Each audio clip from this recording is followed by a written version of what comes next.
Yes, sir. Okay, fine. Fine. Let me start today with a new topic, and that is what we call as a globalization, right? So let me start with the globalization now.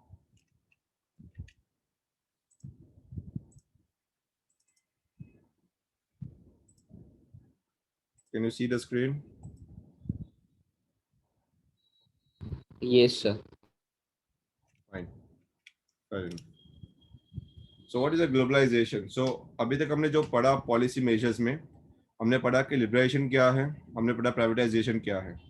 Now today we are going to understand the third and most important concept in this policy measure of new economic policy, that is globalization. Now first we understand the meaning of globalization. So what do you mean by globalization?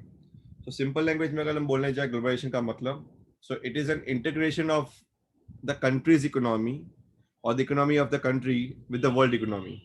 Now when I say this word, जब मैं ये बताता हूँ कि आपको integration होना है, integration होने का मतलब कि जो वर्ल्ड इकोनॉमी में जैसे ही चल रहा है, राइट, वैसा कहीं ना कहीं रिपोर्केशन हमारी इकोनॉमी में भी रिफ्लेक्ट हो, और हमारी इकोनॉमी में जो चल रहा है उसका कहीं ना कहीं रिपोर्केशन वर्ल्ड इकोनॉमी में भी रिफ्लेक्ट हो. This is what we call as a true integration, right. Now when we talk about the integration, it aimed at transforming the world towards a greater interdependence. जब हम इंटीग्रेशन की बात करते हैं तो ये पूरे वर्ल्ड को ग्रेटर इंटरडिपेंडेंस दे रहा है, राइट. ये पूरे वर्ल्ड को ट्रांसफॉर्म कर रहा है, right, in the way of interdependence and integration. Now it involves what? It involves creation of networks and activities जो ट्रांसेंड करेगा economic, social, geographical boundaries. So definitely उसका मतलब ये हो जाता है कि entire world is now a global village. तो जो एक देश में चल रहा है उसका कहीं ना कहीं इफेक्ट आपको दूसरे देश में भी देखने को मिलता है. And it does not mean कि सिर्फ आप इफेक्ट देख रहे हो. इट ऑल्सो मीन्स के the entire world is now a global village. तो एक जगह पे कोई इकोनॉमिक सिनेरियो बदलता है तो डेफिनेटली उसके रिपरकशंस आपको दूसरे देश में भी देखने को मिलते हैं. तो transcending economic, social and geographical boundaries का मतलब ये होता है कि कोई भी बाउंड्रीज आज सीमित नहीं है हमारे लिए, रुकावट नहीं है, राइट. ये जो नेटवर्क और जो एक्टिविटीज जो चल रही है दुनिया भर में, वो अभी ओपन हो गई है. तो डेफिनेटली आईफोन अगर लॉन्च होता है तो वर्ल्ड ओवर आप देख सकते हो एक जगह पे से, राइट. एक इवेंट हो रही है let's say may be Italy में, राइट, और लेट्स से ऑस्कर अवार्ड्स हो रहा है लेट्स अमेरिका में, तो आपको वर्ल्ड ओवर दिखता है वो. So this is what a true globalisation means. Globalisation का मतलब ही ये है कि आज हर एक देश एक दूसरे के ऊपर इंटरडिपेंडेंट है एंड इंटीग्रेटेड है. इंटीग्रेटेड का मतलब हर एक को एक दूसरे की जरूरत पड़ रही है. इंडिया कभी ग्लोबलाइज था ही नहीं. 1991 के बाद हमने जो पॉलिसी रखी उससे हम ग्लोबलाइजेशन होना चालू किया, क्योंकि इंडिया में वर्ल्ड के गुड्स आते नहीं थे और ना ही हमारे गुड्स वर्ल्ड ओवर में जाते थे. पर ग्लोबलाइजेशन होने से क्या हुआ, सब ओपन अप हो गया, यानी इंडिया भी एक वर्ल्ड का एक अहम हिस्सा बन गया. आज आप देख रहे हो आपके घर के बाजू में, यानी आपके शहर में ही इंटरनेशनल ब्रांड्स आपको मिलेगी, इंटरनेशनल ब्रांड के क्लोथ्स मिलेंगे आपको, टूथपेस्ट मिलेगी, सब कुछ मिलेगा जो वर्ल्ड ओवर से प्रोड्यूस होकर आता है और आपके डोर स्टेप पे आ जाता है. जैसे इंडिया में ऐसे पहले कभी नहीं था, राइट. आज आप इटली की, फ्रांस की, यूरोप की, अमेरिका की काफी कुछ चीजें आपके घर के बाजू की शॉप में से आप ले सकते हो. Now this is what we call as a true globalisation. Now globalization attempts to establish links in such a way that the happenings in India can be influenced by the happening miles away. दुनिया के एक कोने में अगर कुछ हो रहा है तो उसका इफेक्ट कहीं ना कहीं दूसरे कोने में होने वाला है. जैसे कि वेरी सिंपल एग्जांपल, मैं ये कोविड की सिचुएशन ले लूं, राइट. चाइना से स्टार्ट हुआ, डेफिनेटली पूरे वर्ल्ड में फैल गया. So definitely global, this is what globalisation. अगर ग्लोबलाइज नहीं होते तो मे बी ये वायरस कभी आता भी नहीं, राइट. तो जितनी अच्छी चीज हो रही है उतनी बुरी चीज भी हो सकती है. यानी कहने का मतलब it establish links, right, all over the world. So it is turning the whole world into a borderless world. यानी हर एक पूरी दुनिया अभी बॉर्डरलेस हो गई है. यानी कोई बॉर्डर रही नहीं है. Even if you want to transfer the money, you can transfer very easily from one corner of the world to another corner of the world. आप अगर पैसिफिक आइलैंड में अमेरिका से भी let's say 300 माइल दूर Bahamas island में अगर जाके बैठ जाओ, if you want to transfer money from the Bahamas island to the remote area of let's say of Pondicherry in India, you can do that. So entire world is a borderless now. Even you can buy the goods, you can sell the goods from one place to another, right? So definitely the entire world is now borderless. It's an entire village. Now India को globalisation का फायदा कैसे हुआ? So सबसे best part था globalisation के अंदर वो था आउटसोर्सिंग. सी इंडिया ने ग्लोबलाइजेशन स्टार्ट तो किया एज अ पॉलिसी मेजर्स, और इंडिया ने कभी सोचा भी नहीं था कि उनको कभी फायदा होगा भी. वाई? बिकॉज इंडिया ने तो कंडीशनलिटीज के ऊपर आई मीन ग्लोबलाइज किया. यानी वर्ल्ड बैंक और आईएमएफ ने बोला इसे हमने ग्लोबलाइज करना चाहा, पर सबसे बड़ा फायदा हमारा ही हुआ. कैसे? तो वहां पे अगर आप देखो वर्ल्ड ओवर जो डेवलप नेशंस है, जापान, अमेरिका, यूके, वहां पे लेबर के रेट बहुत हाई है. और ये लेबर के रेट्स हाई होने की वजह से वहां के जो बिजनेसेस होते हैं उनको कॉस्ट एफिशिएंट वे में अगर काम करना हो तो उनको वैसा लेबर चाहिए जो कम दाम में काम करे उनके साथ. Yes Kushal, you want to ask something? No, sir. सो हमने क्या किया, हमने जो वो लोग आउटसोर्स कर रहे थे, हमने वो लोग जो बिजनेस के प्रोसेस को आउटसोर्स कर रहे थे, राइट, हमने उसको अपना लिया. फॉर एग्जांपल अगर वहां के डॉक्टर हैं और उनको कोई असिस्टेंट डॉक्टर नहीं मिल रहा है तो उनको किसी से काम चलाना होता है, right? So definitely how they will do the work? So what they do is they outsource that work. वो खुद वहां पे काम नहीं करवाते, वो काम आउटसोर्स करते, किसी को दे देते. That is what is really meaning outsourcing.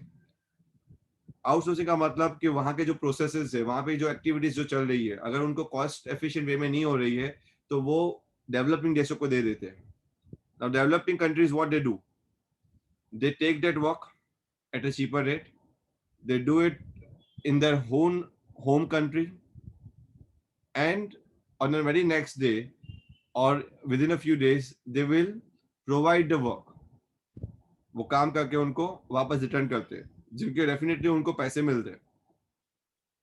और इनसे दोनों का फायदा हुआ, डेवलप कंट्रीज का भी फायदा हुआ, डेवलपिंग देशों का भी फायदा हुआ. तो हमारे लिए आउटसोर्सिंग एक बून बन गया, और इसीलिए मैं बोल सकता हूँ कि ग्लोबलाइजेशन होने से इंडिया को बहुत बड़ा बेनिफिट हुआ. आज अगर हम देखें कि ज्यादातर एक्सपोर्ट इंडिया से जो हो रहा है वो है आईटी सेक्टर में से. बड़ी बड़ी कंपनी है, विप्रो है, टीसीएस है, इन्फोसिस है, वो काफी सारे software products, hardware products export कर रहे हैं वर्ल्ड ओवर. और ये किस वजह से हुआ? It's all because of the globalisation. So what is outsourcing? Let's understand. This is one of the important outcomes of the globalization process. एक देश का काम कहीं और देश में आप इजीली कर सकते हो, right?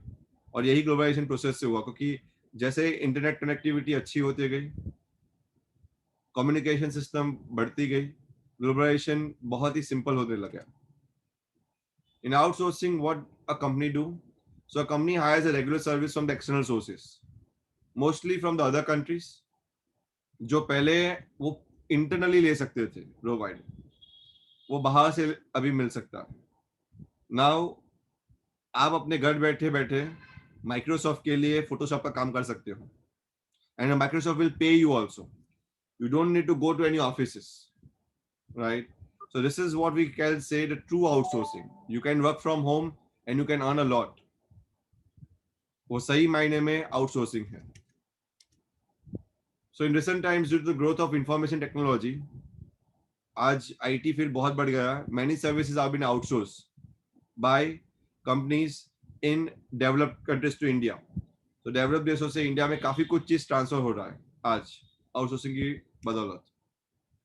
Internet, the text, voice, visual data, in respect of all this services, ये सब डिजिटाइज हो रहा है, and that transmitted in real time over the continents and even the national boundaries.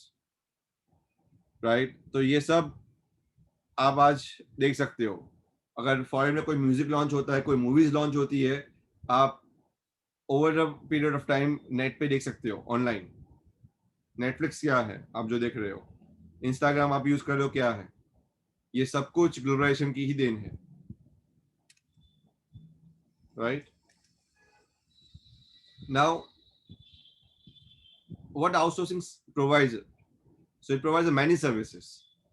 काफी सर्विसेज है जो आउटसोर्सिंग हो सकता है, जैसे कि वॉइस बेस्ड बिजनेस प्रोसेसेस, यानी फॉर एग्जांपल अगर आपको कोई कस्टमर केयर की जॉब चाहिए और वहां पे कोई लेट्स से कोई कंपनी है फॉर एग्जांपल, और उनको कस्टमर केयर के लिए कोई वॉइस कॉलिंग चाहिए, तो डेफिनेटली वो इंडिया के कोई बंदे को हायर कर सकता है और यहाँ से इंडिया वाले वॉइस बेस्ड बिजनेस प्रोसेस कर सकता है, यानी मार्केटिंग कर सकता है, कस्टमर्स को कोल्ड कॉल कर सकता है, जिसको हम बहुत popularly BPO, business process outsourcing या फिर कॉल सेंटर्स बोलते हैं। Record keeping, accountancy, banking services, music, recording and film editing, book transcription, clinical advice, teaching, legal advice, computer services, advertisement, security, etc. ये सब कुछ आज आउटसोर्सिंग मदद से हो रहा है। यस, मैं बोल रहा हूँ सिक्योरिटी भी हो।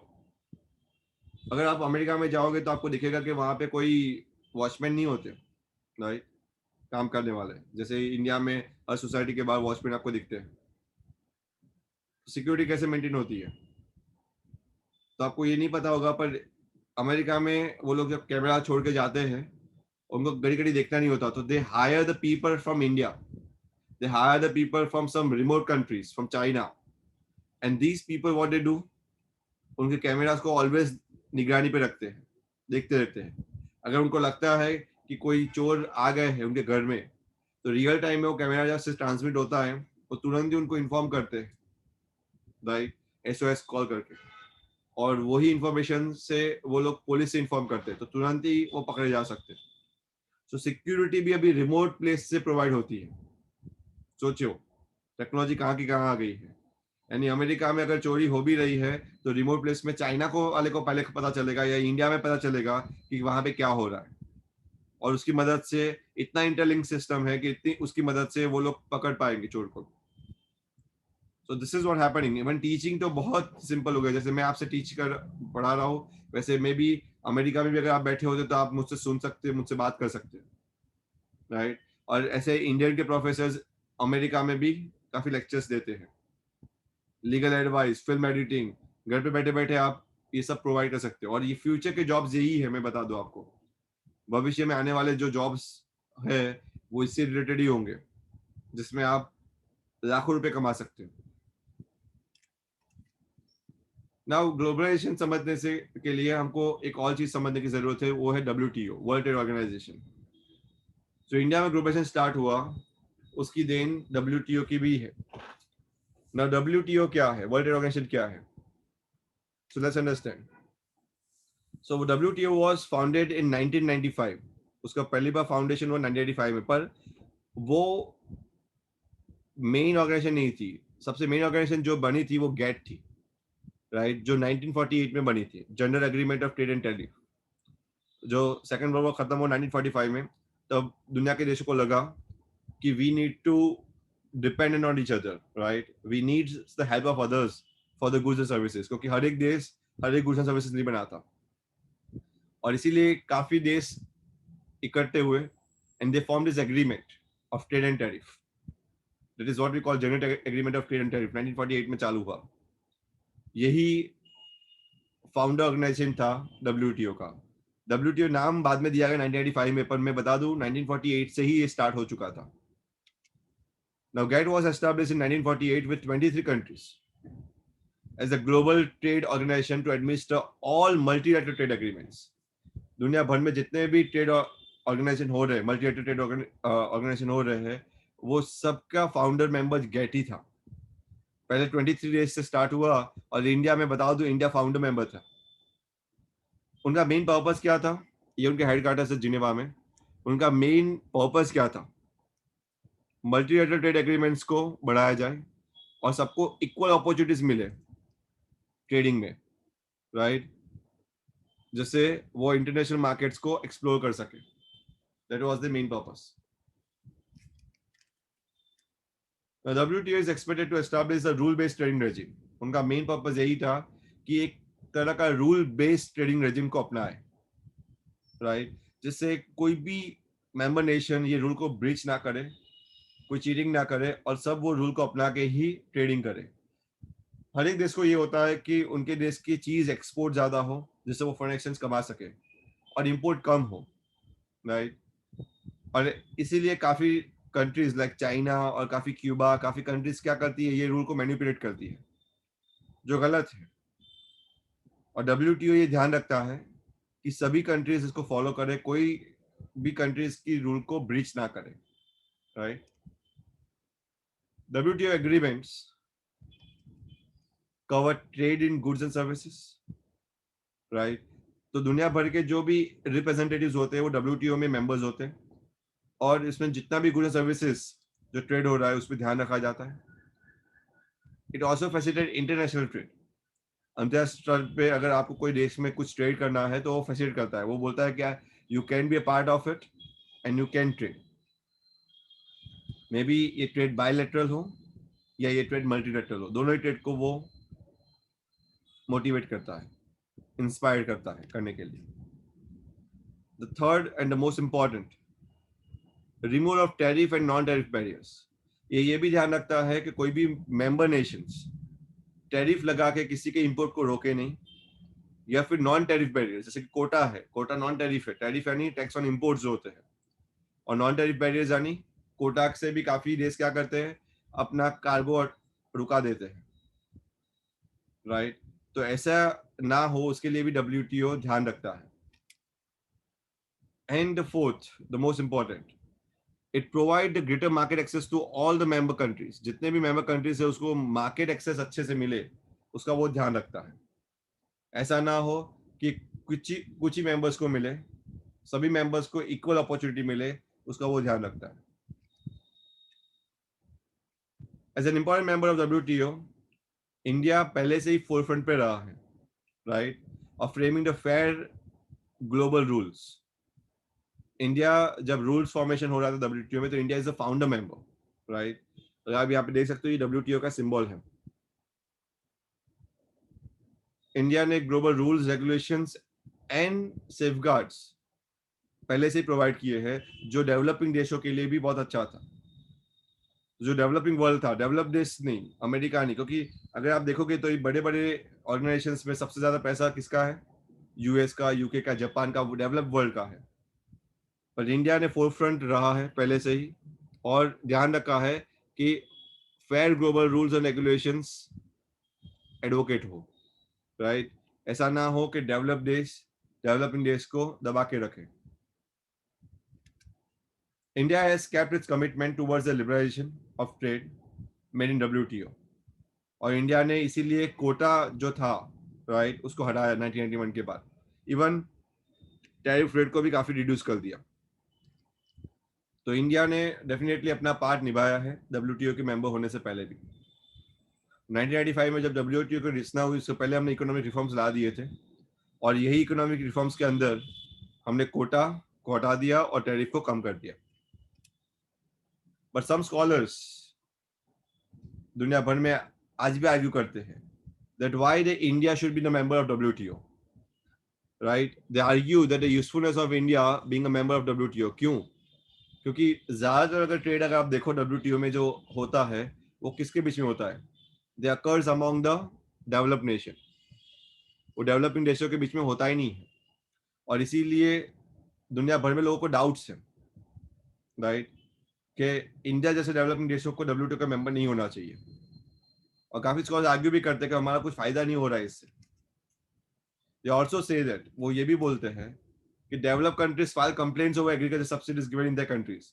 हम अपने देश में अगर एग्रीकल्चर सब्सिडीज भी देते फार्मर्स को, कम दाम के लिए देते, तो हम पे वार होता है. बोलते हैं हम जानबूझ के प्राइस को कम कर रहे हैं, क्योंकि यहाँ पे इंडिया में एक बार प्राइस कम हो जाएगी तो हम एक्सपोर्ट अच्छे से कर पाएंगे और दुनिया के देश हमारे मुकाबले नहीं आ पाएंगे. so we should not give the subsidies. ये argue होता है world over. Even developing countries feel cheated. Developing countries को लगता है कि हम cheat कर रहे हैं, right? या फिर हमको भी ऐसा फील होता है कि वो लोग हमको cheat कर रहे हैं because they forced us. 1991 में उन्होंने हमको force किया कि हम अपने markets को open कर लें. पर कभी क्या developed countries ने, अमेरिका ने market open किया? हम कितने goods ऐसे हैं जो अमेरिका बेच सकते हैं, right? But the developed countries are not allowed to access the markets of the developed country, right? तो हमको कभी नहीं मिला कि हम डेवलप कंट्रीज के मार्केट पे जाए और बेचे. जैसे कि एग्जांपल मैं दूं, इंडिया में क्लोथ का इंपोर्ट फ्री है, यानी हम इंपोर्ट कर सकते हैं क्लोथ को बाहर के देश से. पर अगर हम यहाँ से एक्सपोर्ट करेंगे तो डेफिनेटली अमेरिका एक्सपोर्ट रोक देगा, यानी वो हमारा इंपोर्ट रोक देगा. क्यों? क्योंकि अमेरिका नुकसान में चला जाएगा. इसीलिए तो ये तो गलत बात है ना. अमेरिका को भी अपना इंपोर्ट ओपन कर देना चाहिए, पर नहीं कर रहे. सो डेफिनेटली सम स्कॉलर्स जो आर्ग्यू कर रहे हैं कि इंडिया को WTO का मेंबर नहीं होना चाहिए, वो सही भी है कुछ हद तक, क्योंकि नुकसान तो हमारा ही हो रहा है at the end of the day. पर हम क्यों कर रहे हैं? Why we do this? Because अंदर इंटरनेशनल प्रेशर्स. हमको ऑयल चाहिए, हमको काफ़ी टेक्नोलॉजिकल गुड्स चाहिए अमेरिका से, हमको आर्म्स एंड एम्यूनेशन चाहिए, और इसीलिए भी भले ही वो काफ़ी कुछ चीज़ हमारी रोक देते हैं, फिर भी हमको WTO का मेंबर होना पड़ता है. This is what we are bound by. Now there's an assessment. This will be a long topic of assessment, right? I'm going to go tomorrow, right, with the assessment of this.